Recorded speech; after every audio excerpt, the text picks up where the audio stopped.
semua, kembali lagi di YouTube channel Cognoscenti Consulting Group. Pada video kali ini saya akan menjelaskan tentang reformasi birokrasi tematik dan peta proses bisnis tematik. Adapun hal pertama yang akan saya jelaskan yaitu konsep dari reformasi birokrasi tematik. Reformasi birokrasi saat ini diarahkan untuk menyelesaikan isu-isu prioritas dan target pembangunan nasional. Untuk itu, Kementerian Pan-RB mendorong reformasi birokrasi tematik agar kementerian atau lembaga dan pemerintah daerah dapat lebih fokus untuk menyelesaikan isu-isu prioritas yang dirasakan masyarakat untuk mempercepat kinerja birokrasi. Nah, dalam rangka memastikan pengelolaan reformasi birokrasi tematik tersebut, pemerintah baru saja menetapkan perencanaan dan tata kelola reformasi birokrasi terbaru dalam sebuah dokumen perencanaan. Adapun dokumen perencanaan tersebut tertuang dalam Permen Pan-RB nomor 3 tahun 2023 tentang perubahan atas Permen Pan-RB nomor 25 tahun 2020 tentang roadmap reformasi birokrasi. Pada peraturan tersebut disampaikan bahwa reformasi birokrasi memiliki 4 isu prioritas. Yang pertama, penanggulangan kemiskinan. Yang kedua, peningkatan investasi. Yang ketiga, digitalisasi administrasi pemerintah. Yang keempat adalah percepatan isu prioritas aktual Presiden. Sedangkan sebelumnya pada Peraturan Presiden Nomor 81 Tahun 2010 tentang Grand Design Reformasi Birokrasi 2010-2025 terbagi dalam 3 periode roadmap reformasi birokrasi nasional. Namun pada periode Grand Design Reformasi Birokrasi 2010-2025 tersebut, upaya reformasi yang diharapkan telah menghasilkan birokrasi berkelas dunia masih belum menunjukkan hasil yang optimal. Hal tersebut dapat dilihat dari pembangunan nyata yang manfaatnya dirasakan oleh masyarakat seperti pengurangan kemiskinan, perluasan lapangan pekerjaan, dan berbagai hasil nyata yang bermuara pada kesejahteraan rakyat masih dinilai belum optimal. Hasil evaluasi pada pelaksanaan RB masih menunjukkan adanya gap antara kondisi capaian terkini dan kondisi yang diharapkan pada akhir tahun 2025. Gap tersebut dapat dilihat dari 2 sisi, yaitu sisi perencanaan dan sisi pelaksanaan. Pada sisi perencanaan, konteks roadmap RB 2020-2024 yang ditetapkan dengan Peraturan Menteri Pendayagunaan Aparatur Negara dan Reformasi Birokrasi atau Pan-RB nomor 25 tahun 2020 belum optimal mengakselerasi tata kelola pemerintahan yang mendorong percepatan pencapaian pembangunan nasional maupun daya saing global. Nah, sedangkan pada sisi pelaksanaannya, pengelolaan reformasi birokrasi di level nasional maupun instansional belum secara optimal dirasakan oleh masyarakat. Misalnya, terkait kinerja konkret bagi masyarakat, pelayanan publik, dan pengurangan dari praktik korupsi kolusi nepotisme atau kita sebut dengan KKN. Kedua hal tersebut dikarenakan perencanaan dan pelaksanaan RB saat ini masih dilakukan secara parsial oleh masing-masing instansi pemerintah, sehingga belum berfokus pada isu strategis nasional, serta arah pembangunan nasional. Nah, sehingga dengan kondisi tersebut perlu dilakukan penajaman terhadap roadmap RB 2020-2024.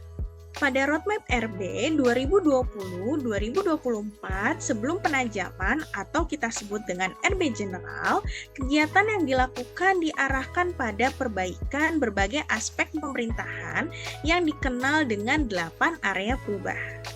Nah, 8 area perubahan ini meliputi yang pertama, manajemen perubahan, yang kedua, deregulasi kebijakan, yang ketiga, penataan organisasi, Yang keempat adalah penataan tata laksana.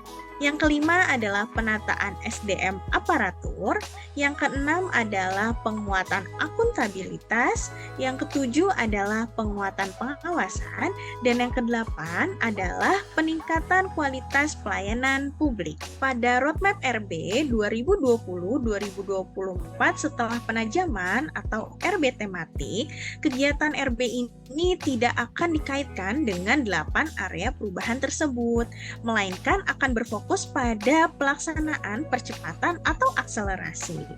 Nah, di mana kegiatan percepatan adalah kegiatan yang dimaksudkan untuk mempercepat terwujudnya birokrasi digital serta kegiatan-kegiatan RB lain yang sudah dilaksanakan pada tahun-tahun sebelumnya, sehingga perlu dipastikan untuk keberlanjutannya. Hal kedua yang tidak kalah menarik yang akan saya jelaskan yaitu adalah peta proses bisnis tematik. Pada Roadmap RB 2020-2024 sebelum penajaman atau RB General, salah satu area perubahan dalam reformasi birokrasi adalah penataan tata laksana, di mana penataan tata laksana ini bertujuan untuk meningkatkan efisiensi dan efektivitas sistem, proses, dan prosedur kerja.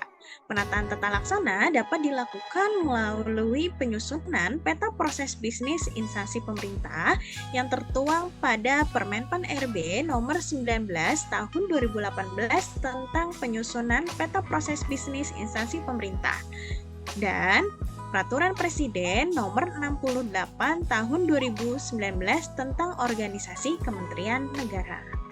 Kedua peraturan tersebut mewajibkan setiap kementerian, lembaga, serta pemerintah daerah membangun proses bisnis yang bertujuan untuk menggambarkan tata hubungan kerja yang efektif dan efisien antar unit organisasi. Tujuan dari penyusunan peta proses bisnis pada kementerian adalah memperbaiki tata kelola, tugas, dan fungsi dari aparatur sipil negara supaya lebih efektif dan efisien dalam menjalankan hubungan kerja yang bernilai tambah. Hal ini juga dikuatkan melalui Permenpan RB nomor 26 tahun 2020. Penyusunan proses bisnis ini menjadi salah satu aspek yang akan dinilai dalam penilaian mandiri pelaksanaan reformasi birokrasi atau kita kenal dengan PMPRB. Selain sebagai pemenuhan penilaian RB, peta proses bisnis juga berguna untuk mendukung sistem pemerintahan berbasis elektronik nasional atau SPBE, di mana hal ini dijelaskan dalam Peraturan Presiden nomor 95 tahun 2018 tentang SPBE. Selanjutnya, pada tahun 2022, pemerintah mengeluarkan Peraturan Presiden nomor 132 tahun 2022 tentang arsitektur sistem pemerintahan berbasis elektronik nasional atau SPBE, di mana berdasarkan hal ini, peta proses bisnis tematik akan mendukung terselenggaranya SPBE nasional seperti yang terlihat pada gambar sebagai berikut.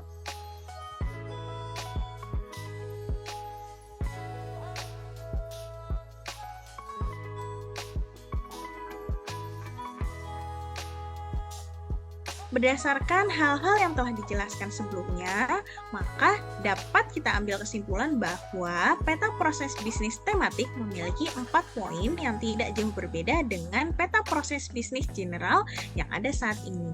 Yang pertama, peta proses bisnis tematik merupakan bagian dari reformasi birokrasi tematik. Yang kedua, peta proses bisnis tematik bukan merupakan sebuah konsep atau pandangan baru, melainkan penguatan terhadap peta proses bisnis general yang ada saat ini. Karena kehadiran dari peta proses bisnis tematik sangatlah relevan bagi penguatan setiap bidang. Selanjutnya, yang ketiga, wujud konkret dari peta proses bisnis tematik merupakan peta proses bisnis general lingkup kedua, yaitu peta proses bisnis antar kementerian atau lembaga yang bersifat lintas sektor di bawah instansi koordinator atau kementerian koordinator. Hal ini sejalan dengan Peraturan Presiden Nomor 68 Tahun 2019 pada pasal ke-77 yang menjelaskan bahwa kementerian dan kementerian koordinator harus menyusun proses bisnis. Dan proses bisnis penanganan isu antar kementerian atau lembaga diatur oleh menteri koordinator sesuai bidangnya. Dan yang keempat, peta proses bisnis tematik mendukung peta proses bisnis general dengan peta proses bisnis general sebagai induk utama. Hal ini sejalan dengan hakikat pada proses bisnis, yaitu menghilangkan silo thinking yang terjadi pada sebuah organisasi maupun lintas organisasi. Sehingga penguatan kolaborasi antar pemangku kepentingan dapat terpadu atau terkoordinasi atau terintegrasi pada setiap bidangnya. Dengan demikian, adanya peta proses bisnis tematik dapat menciptakan penguatan sinergi dan kolaborasi antar peta proses bisnis instansi kementerian atau lembaga pada setiap bidangnya, dan mendukung penggambaran pola hubungan kerja yang efektif dan efisien di dalam instansinya masing-masing.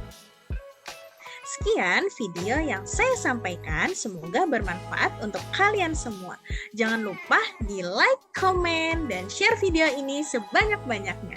Terima kasih.